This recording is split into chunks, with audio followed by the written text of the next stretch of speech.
to the channel for something new here.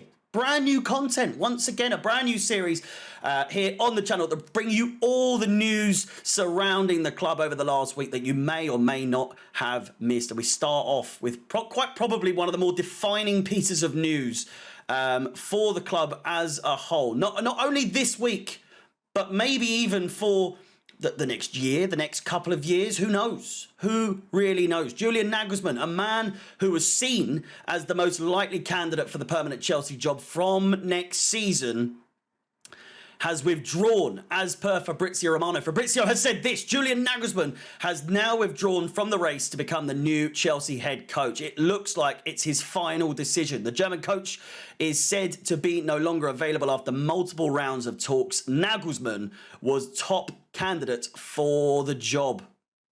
This, of course, follows earlier reports that Chelsea want to be 100% sure of their next coach and not having any question marks, and that the process takes time. Trust in the process, you know? Trust in the process. Julian Nagelsmann has now been in regular contact with Chelsea, but crucial points were never fully agreed. With that as well, Luis Enrique, as per Fabrizio Romano, has also been announced as out of the race. This was also kind of known beforehand, but Pochettino is now officially in the race, so much so that he's now the front runner. Not only that, but with those two now seemingly out of the picture, Luis Enrique and Julian Nagelsmann, another candidate that has arisen is Burnley head coach Vincent Kompany.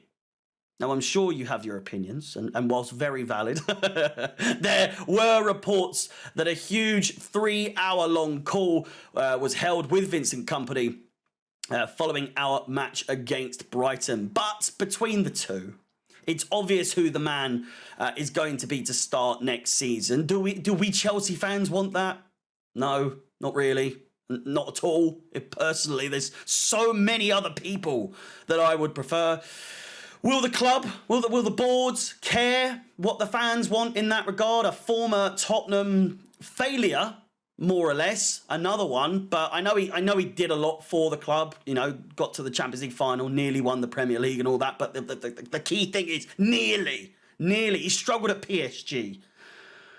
Will the club pay any mind to that, of the opinions of Chelsea fans? Absolutely not. What is clear is that we are going to have to accept it before it even happens. Sources have said that Pochettino likes Chelsea, whatever that means.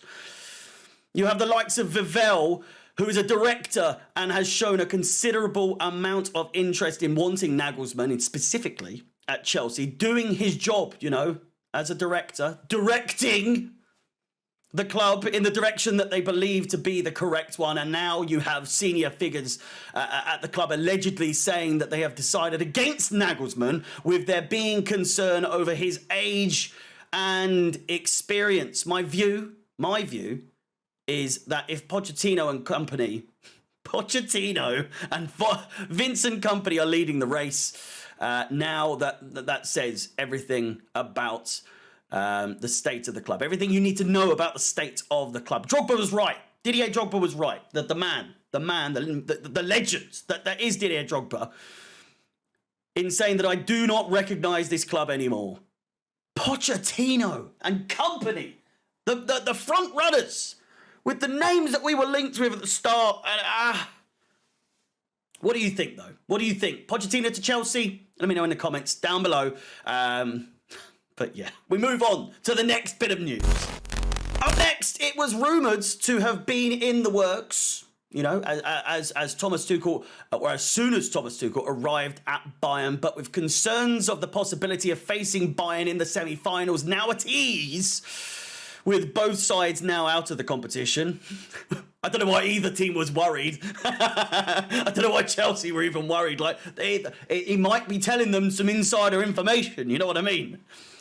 Turns out neither club have made it that far. Neither club came even close to getting that far. But Anthony Barry has now joined Bayern from Chelsea for around £1 million in compensation. Tuchel said in a press conference that he's arrived I'm very happy. We really wanted to have him with us. He's having a great, he has a great personality, passion and quality, whether it's the details or set piece situations. I've never seen such a level before. All we can say, I guess, in fairness, is fair play and all the best to Anthony in Germany.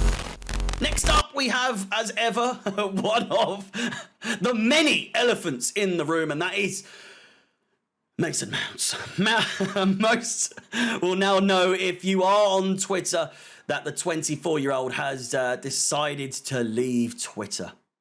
Sad, sad news. Many celebrities are doing it. Many big figures are doing it with the state, with verification in the air, and it being all over the place. But Mount had this to say: over the years, I've thoroughly enjoyed connecting with you all on Twitter. Sadly, the platform is changing, so I have decided to delete my account. All the best, Mace. Now, whether it is down to the changes actually happening on the platform, or he's just had enough of Chelsea Twitter, that one has been up for debate with many. You know who I'm talking about. But still, regardless, it's been done. And that might not be the only move he's making. Of course, as we know, news now circulating about Mason Mount's future has said that,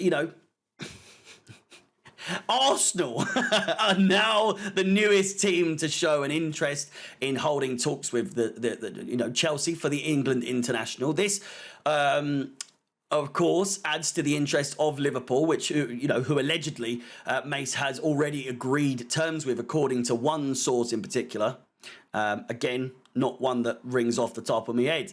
As ever, Mason Mount and news surrounding him never seems to end, whilst also never seemingly concrete.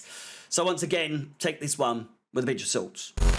And finally, a list of players were reported as being a core of elite players in which Chelsea aim to build around. Those names include Reece James, Wesley Fofana, Enzo Fernandez, Mikhail Mudryk, Benoit Badiashile, Christopher Nkunku, and Levi Colwill.